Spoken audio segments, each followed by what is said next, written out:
Hello everyone, कैसे हो सारे। आई होप कि आप सभी एकदम ठीक होंगे, स्वस्थ होंगे, मस्त होंगे और अपनी पढ़ाई में एकदम व्यस्त होंगे। Welcome to AVM study hub. और आज हम करने वाले हैं तुम्हारी क्लास 9th साइंस की एनसीईआरटी बुक के चैप्टर 3 एटम्स एंड मॉलिक्यूल्स का एक टॉपिक फॉर्मूला यूनिट मास। आज है इसका लेक्चर नंबर 16 और ये है इसका इस चैप्टर का आखिरी टॉपिक।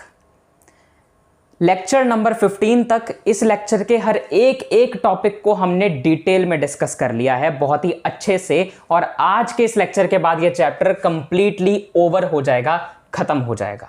ठीक, शुरू करते हैं आज के इस टॉपिक को, जो कि है फॉर्मूला यूनिट मास। क्या होता है ये? जब भी हमारे पास कोई कंपाउंड गिवन हो, उस कंपाउंड के अंदर जितने भी एटम्स होते हैं उनके मासेस को अगर हम सम कर दें, ऐड कर दें, तो फॉर्मूला यूनिट मास हमारे पास निकल के आ जाता है।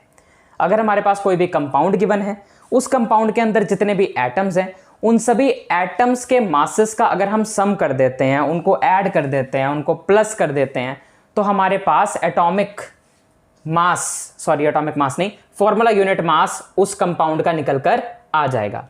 पर कई लोग कहेंगे कि सर ये तो मॉलिक्यूलर मास का भी तो ऐसे ही था, फिर इसमें डिफरेंस क्या हुआ?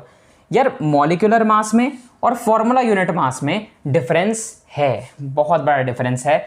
वो ये है कि फॉर्मूला यूनिट मास के अंदर जो भी मतलब कंपाउंड्स जिसमें हम फॉर्मूला यूनिट मास निकालते हैं, उसके अंदर वो जो कंपाउंड है वो आयंस से मिलकर बना होता है।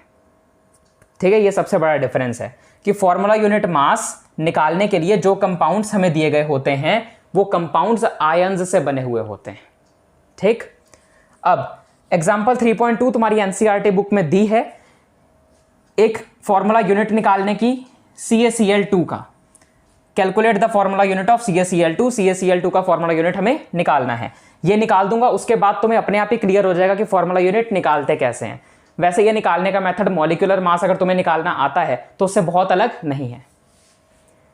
CaCl2 का जो फॉर्मूला यूनिट मास होगा, पेपर में पूरा लिखना, FUM मत लिख देना। मैं लिख रहा हूं क्योंकि मुझे यहां पर कोई नंबर नहीं मिल रहे हैं, मैं पेपर नहीं लिख रहा हूं, मैं तुम्हें समझा रहा हूं, पर तुम्हें लिखते हुए पूरा लिखना पड़ेगा।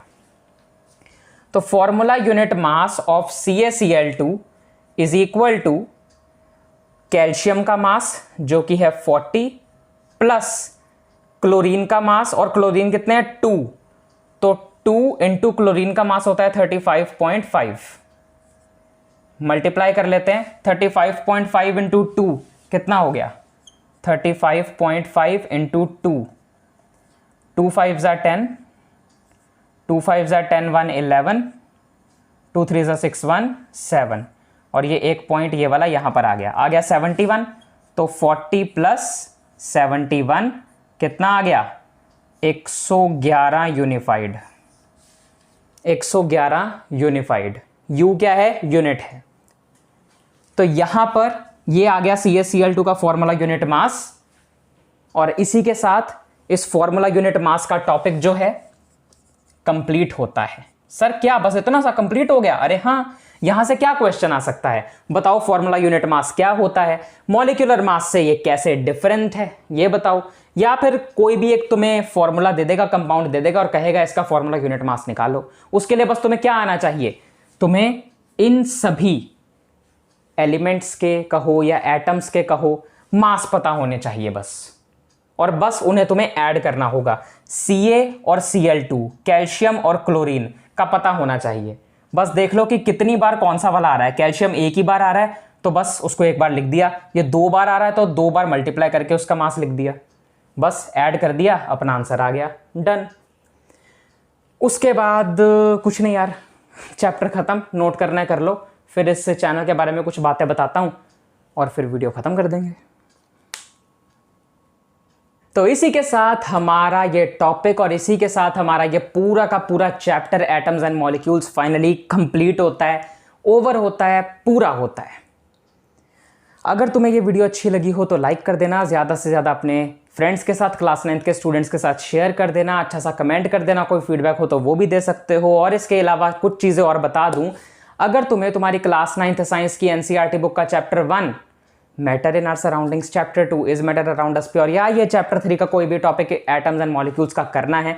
उसके अलावा मैथमेटिक्स की एनसीईआरटी बुक का chapter 1 number system, chapter 2 polynomial तुम्हें करना है, तो इसी एवीएम स्टडी हब के चैनल के प्लेलिस्ट वाले सेक्शन में हर चैप्टर की चैप्टर वाइज प्लेलिस्ट बनी हुई है, और हर चैप्टर की प्लेलिस्ट के अंदर उसके लेक्चर्स को line wise order wise arrange किया हुआ है। तुम्हें किसी भी लेक्चर के किसी भी टॉपिक को ढूंढने में कोई परेशानी नहीं आएगी, ठीक। और सारी वीडियोस बहुत ही बेनिफिशियल है तुम्हारे लिए, और आगे भी अभी और वीडियोस आती रहेंगी। हो सकता है कि अब अगली वीडियो इस चैप्टर की वन शॉट वीडियो हो, या ये भी हो सकता है कि कोई एक नया चैप्टर शुरू कर दिया जाए, कुछ नहीं पता, पर अगली वीडियो आएगी। हफ्ते में मंडे टू फ्राइडे इसकी वीडियोस आती हैं, मंडे टू फ्राइडे के बीच में। कभी कभार शेड्यूल थोड़ा सा ज़्यादा बिजी होने की वजह से हफ्ते में 5 की जगह पे 3 या 2 वीडियोस आती हैं, बट वादा है कि यार हर हफ्ते तुम्हें कुछ ना कुछ ज़रूर पढ़ाना है, ज़रूर सिखाना है।